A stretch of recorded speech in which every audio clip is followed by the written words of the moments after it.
एक नज़म आई जिंदा उनवान हा कि कल राती 12:55 ते कल राती 12:55 ते मैं सोचदी पई हाई वाल अपने नोचदी पई हाई हिक हुलारा आया जिवें कोई सहारा आया जानी पहचानी एक आवाज आई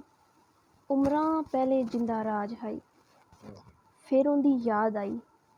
जिवें किसे साह रोक दिता सी मैनू मरण दा शौक दिता सी डरदी डरदी ओनू आख्या जीवन आली ते मर गई है दुखां अगे हर गई है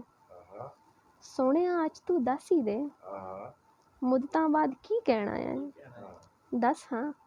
की लेना है। वाह वाह वाह वाह वाह, बहुत अच्छा बहुत अच्छा।